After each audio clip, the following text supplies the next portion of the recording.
Hey, what's up guys? Welcome back to my training video series here at Gold Gym, Venice, California, the world's most famous gym. Today, you're joining me on a tricep workout.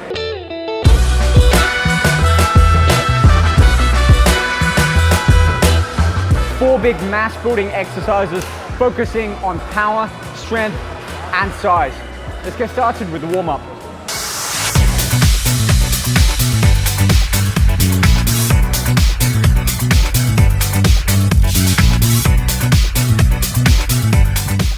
Like with every part of my warm-up, I do a warm-up first with the muscle. So today, triceps, warming up the triceps with three main movements. Just a rope pull down. We're doing a couple of stretches behind to open out the muscle fibers of the tricep. And then just a bench dip. A couple of different movements to warm up the triceps. We're not using too much weight. It's not about failure. It's just about activating, recruiting, awakening the muscles, and really just getting the mindset right before moving on to the first of these four big tricep exercises. So probably spend another 2 circuits here, 8 minutes in total. I'll be nicely warmed, mentally prepared and ready to go in pretty heavy on my first work set. So let's keep things moving.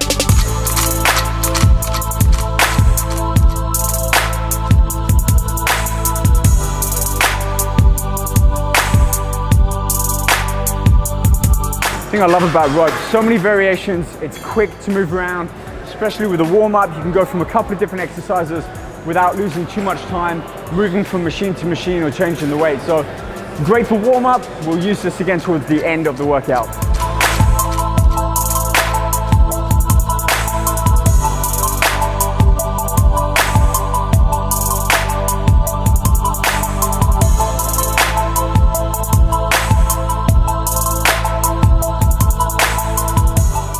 All right, feeling nicely warmed up. Muscles, joints, tendons, ligaments, all of that feeling nicely ready to go. So first exercise is going to be a V-bar pushdown. The difference is with a pull down and a pushdown. Pull down, really we keep the elbows at the side and we're pulling the bar down. Nice long head of the tricep being worked there, lengthening and shortening. The difference with doing a pushdown, think of it like a pneumatic drill. You know, the road work people, elbows come around. We have a closer grip, typically a V-bar, which is what I'm using, easier on the wrists. Keep the elbows high. We're pushing down like this. So squeezing the triceps, we're getting more of the activation instead of pushing down. A little bit more weight. And I'm gonna lean in to really get some of that power over the bar. So first we wanna warm up, but then the next 3 sets, we're gonna jump in, go heavy and reach failure.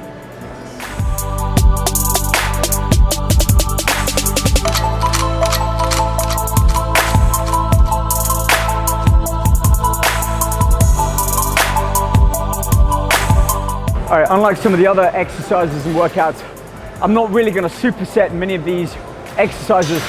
They are intended for mass building, so the goal with this is to focus on 1 set at a time, reach our threshold, the muscle's maximum ability to move that weight under stress. So I'm gonna go heavy on here, try to keep good form, but towards the final few reps, it's probably gonna be a little bit questionable. But all the focus is on the muscle, moving weight, and then allowing for about a minute, maybe a little bit less, a little bit more, depending on how I'm feeling, but about a minute of rest, recovery, allow the muscle energy, the glycogen to build back up, the ATP, ready to be able to go back and try and go a little bit heavier, keep progressively pushing up my sets.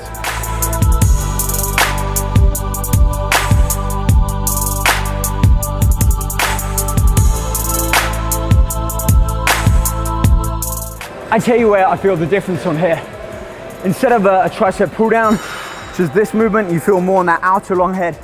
With this one, pushing down, I'm feeling it much more deeper into the tricep. So that's a good point. If you're looking at your arm and you feel like you've got good separation from the side, but maybe from the back or from the front, tricep with the width is a little bit thin, focus on some more mass builders.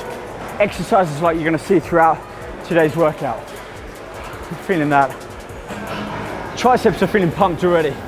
This one is going to take it to that next level.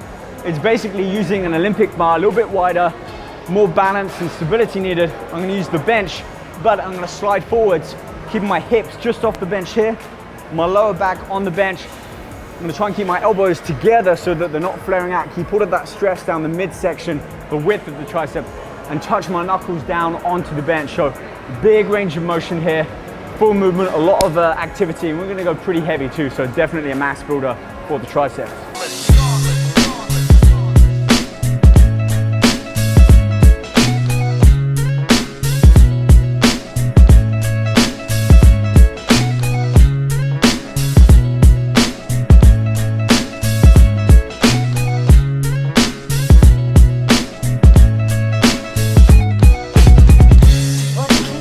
Muscles are doing that right now.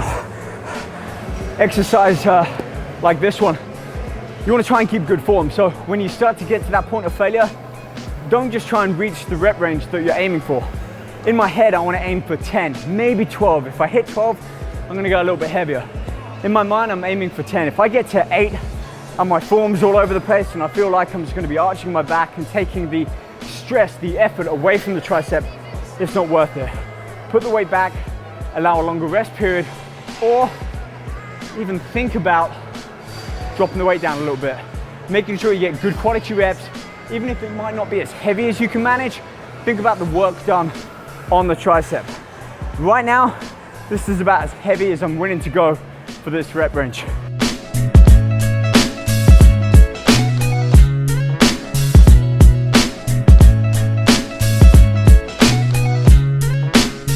It really didn't help that I trained chest about 2 days ago. Everything's pumped right now. Listen, a nice little combo with this exercise is once you've failed on those extensions, go straight into a kind of a close grip bench press, keeping the elbows out. Reason I'm not doing that here, I wanna recover as much as possible. So my focus is on continually lifting heavy weight, continually overloading the muscle with that extra resistance. And if I'm doing supersets and combos and whatnot, it's a great workout, it's great for conditioning, maybe towards the end of this mass builder, but certainly for the first 2 main exercises, which is where we're at now, my focus is on heavy-ish, good form, and then enough time to recover. Hence why I'm not darting around the gym doing many different exercises yet. Oh, that feels good. Dive straight into it. It's a real workout for me. Probably about thumbs apart, so probably that far apart, 6 inches.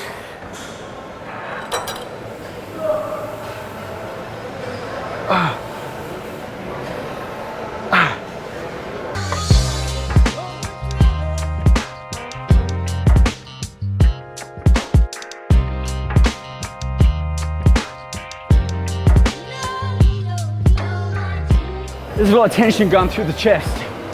So my advice would be, if you've trained chest 2 or 3 days ago, and maybe 3 days ago, but certainly 2 days ago, give yourself another day before you come and train triceps, because I just hit chest 2 days ago and all up here, it's feeling incredibly pumped, pulled with blood. Feels great, but I feel my triceps aren't able to fully optimize the workout, if that makes sense, with my chest getting so pumped. So maybe chest 3-4 days, then triceps. But so far, a big difference in how I'm feeling my triceps than with my normal tricep workout, which, as you've seen, is more of a circuit, keeping the intensity high, maybe more volume, but not quite as much weight, and emphasis being on hit that working set, recover, and go back. So based on that, I need to be adding a little bit more weight, and we'll probably add 5 more pounds. So you might be wondering why. First of all, I'm doing this on a Smith machine, and secondly, why I've got a slight incline. Let me explain. The reason is, if I was doing it back on the Olympic bar, the free weight bench, it really is a great exercise, but it also requires a lot of stabilizer muscles.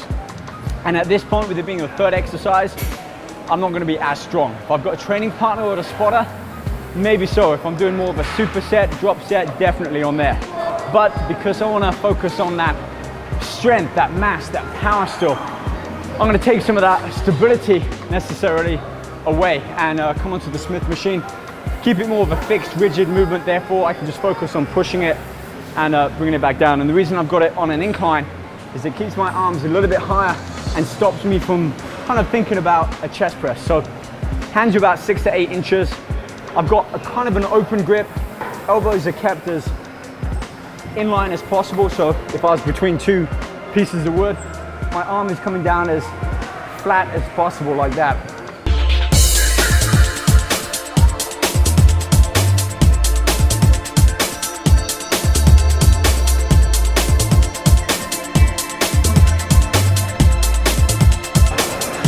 Dude, even just trying to lift my own body weight, they're already locking out. It's gonna be harder than I thought. Normally this one, I'd load up a whole stack of plates. 3, 4, even 5 45-pound plates. That's a lot of weight having to be lifted on my triceps, but in all seriousness, even just doing that, my triceps are shaking and locking. So, we're gonna find out if this exercise towards the end is really gonna be a good idea, but the reason I didn't wanna do this too early on is because it does require a lot of different muscles to be played, a lot of work on by the triceps, and if I go too heavy on this one and kind of plateau out too early on in the workout, the other exercises I'm not really gonna be able to get that power, that strength through. So even if this is only my body weight towards the end of the last set of the workout, if it's enough to reach failure at 8 or 10 reps or even earlier, then it's gonna do its job. But I'm not done just yet. I've got a couple of plates here. I can put these on myself. We'll see how we go, and if we need to, we'll start loading up. Easy to do a drop set because you just tilt them off like that.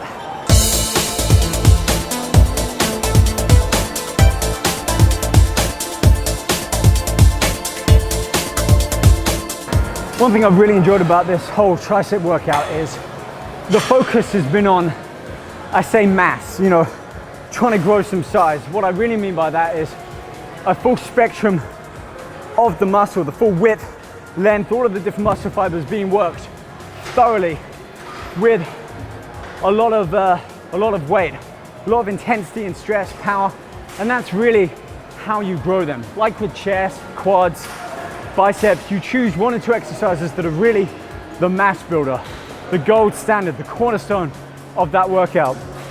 And in my opinion, triceps, definitely the 4 that we've covered today. Those V-bar pushdowns, the Olympic skull crushers on the bench, the Smith machine slight incline, close tricep push, and then finishing off with these are bench dips with plates on.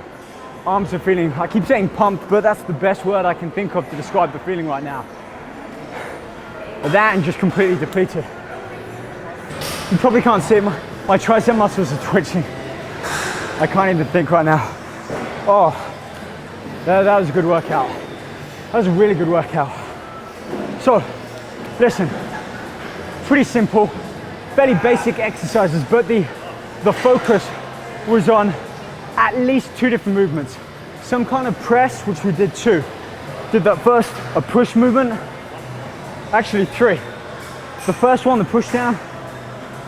The third one was that close bench press, so kind of reverse of that cable push down. And then the fourth one here, putting the arms behind and loading all of that weight. That's 180 pounds plus my body weight, 180. 360 pounds being worked by these little muscles on the back of the arms. And then the second one was some kind of extension, flexing at the elbow with those lying Olympic skull crushers. Those 4 exercises were definitely enough.